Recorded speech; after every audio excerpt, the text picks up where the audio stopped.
Alright guys, today we're jumping into 9.2, looking at area of parallelograms and triangles. We skipped 9.1 because it's really easy, so if you need any help from that, please do let me know. But we start looking at our important formulas here for rectangles versus parallelograms, and what you'll notice is that the area of my rectangle is the same formula as the area of my parallelogram. Now this is because a rectangle and a parallelogram are essentially the same thing.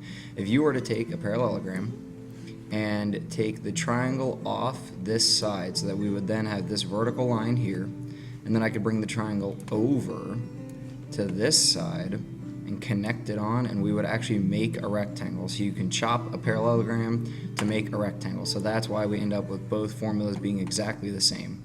So take a moment and try to find the areas of these different figures. Pause the video.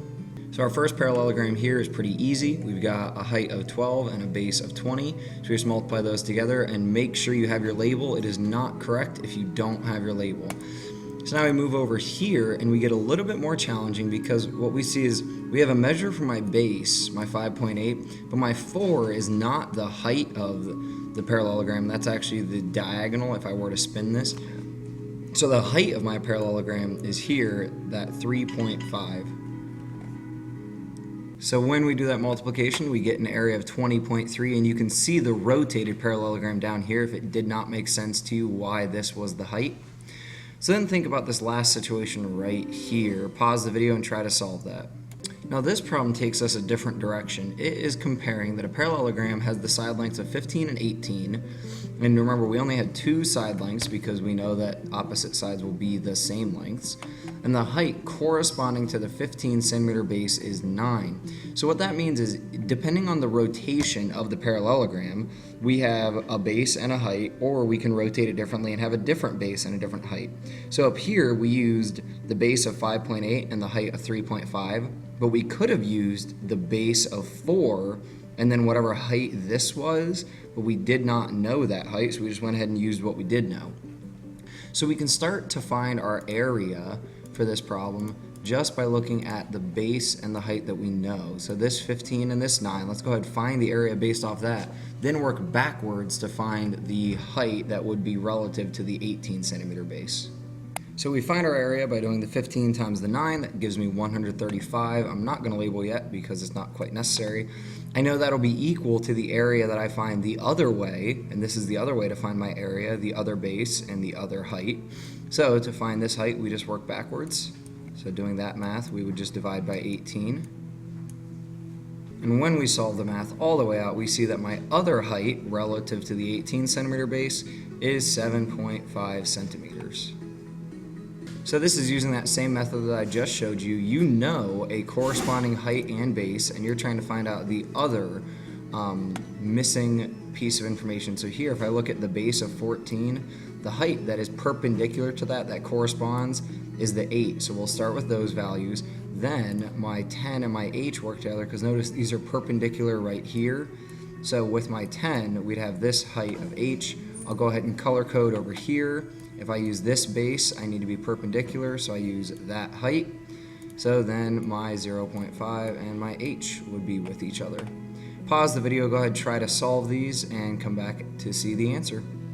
Alright, so what we see here is we set up a little equation with my one corresponding base and height equal to my other corresponding base and height. Do the math and find out that over here I'd have a height of 11.2. We have no labels, so we're just going to leave it as 11.2. Over here, we would set up corresponding base and height to the corresponding base and height. So go ahead, pause the video, solve that out. And we find out over here that my height should be 0.24 units. So just like we saw that our parallelogram is essentially just a rectangle, we can see the same thing here about triangles compared to parallelograms, except a triangle has a relationship to the parallelogram of just being half of that. So since we know that the area is half, we can set up an area formula that is half the formula for the parallelogram.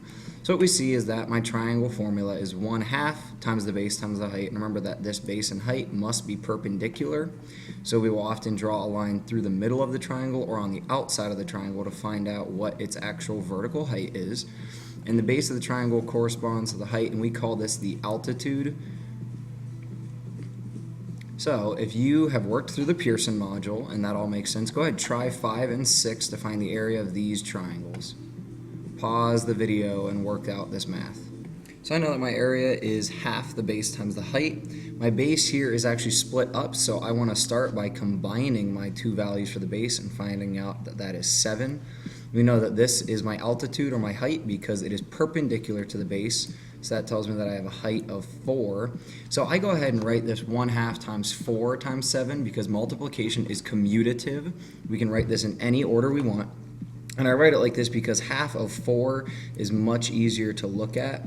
So that tells me it's 2 times 7, which gives me a total area of 14. And since I do have a label of meters, it would be meters squared. Try number 6. If you've not done that on your own, set it up on your own, pause the video, come back for the answer. And if we do the math for our triangle here on the right, we have a base of 2 and a height of 3. This 2 does not matter because that is not part of the triangle. That's just showing the distance from the triangle to get over here to the altitude point. But this 2, the base of the triangle, is the only thing that we actually care about. Go work through the Pearson modules for the next section. So the got it for part 4 here is a very interesting question.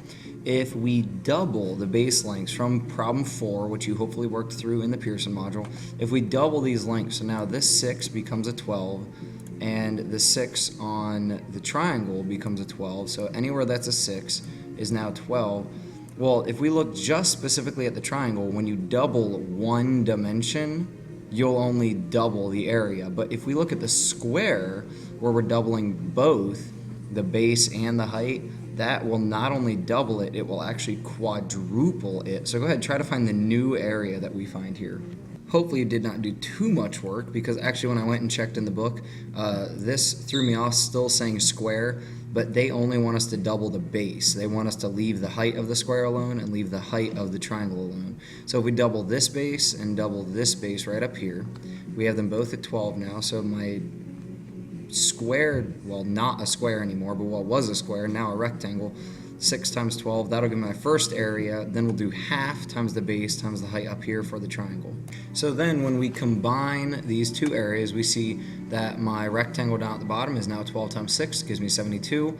My triangle is half of the 12 times the height of the 8, so half of the 12 gives me 6. 6 times 8 is 48. I combine these two together and get a doubled area of 120 inches squared, because on both of these we just doubled one of the dimensions, doubled the base here and doubled the base there. That is really all I have. Sorry about that, the video stopped kind of dramatically. So that's all I have, so please make sure you work through the entire Pearson module for 9.2. You are probably ready to dive right into 9.3, but you should take a moment, try the homework. A lot of it is review, but do not let yourself slack off. Do work through the homework to make sure that you understand everything, challenge yourself a little bit, and please let me know if you have any questions, comments, or concerns. Have a great day. Thank you very much.